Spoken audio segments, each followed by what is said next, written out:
കോഴിക്കോട് ഈങ്ങാപ്പുഴയിൽ ഭർത്താവ് കൊലപ്പെടുത്തിയ ഷിബിലയുടെ postmortem report പുറത്തുവന്നു. കഴുത്തിലേറ്റ മുറിവുകളാണ് മരണത്തിന് കാരണമെന്നാണ് കണ്ടെത്തൽ. ശരീരത്തിലാകെ 11 മുറിവുകൾ ഉണ്ട്. അഖില CP ഉണ്ട് വിവരങ്ങളുമായി. അഖില, പോസ്റ്റ്മോർട്ടം റിപ്പോർട്ടിൽ ഇതടക്കം എന്തൊക്കെ കണ്ടെത്തലുകളാണ്? വിവരങ്ങൾ.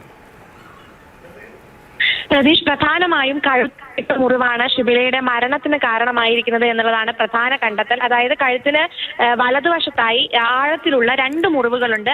മാത്രമല്ല മൊത്തമായി ആകെ ദേഹത്ത് 11 മുറിവുകളുണ്ട്. അപ്പോൾ ഈ കഴുത്തിലേറ്റ മുറിവാണ് പ്രധാനമായും മരണത്തിലേക്ക് നയിച്ചത് എന്നുള്ളതാണ് ഇപ്പോൾ പ്രാഥമികമായ പോസ്റ്റ്മോർട്ടം റിപ്പോർട്ട്. അപ്പോൾ അതുമായി ബന്ധപ്പെട്ടിട്ടുള്ള ഈ പറയുന്നത് പോലെ പരിശോധനകളെല്ലാം പുരോഗമിക്കുകയാണ്. പ്രതിയായിട്ടുള്ള യാസിറിനെ ഇത്തരത്തിൽ കോഴിക്കോട് മെഡിക്കൽ കോളേജിൽ എത്തിച്ച ഇപ്പോൾ ഫോറൻസിക് പരിശോധന വരുന്നുണ്ട് എന്നുള്ളതാണ് മറ്റൊരു പ്രധാനപ്പെട്ട കാര്യം. ഷിബിലയുടെ മൃതദേഹം പോസ്റ്റ്മോർട്ടത്തിന് ശേഷം ബന്ധുക്കൾക്ക് കൈമാറിയിട്ടുണ്ട്. ഇന്ന് ഏകദേശം 5 മണിയോടുകൂടെ ഷിബിലയുടെ സംസ്കാരം ഇത്തരത്തിൽ താമരശ്ശേരിയിൽ വെച്ച് നടക്കുമെന്നാണ് നമുക്ക് മനസ്സിലാക്കാൻ സാധിക്കുന്നത്.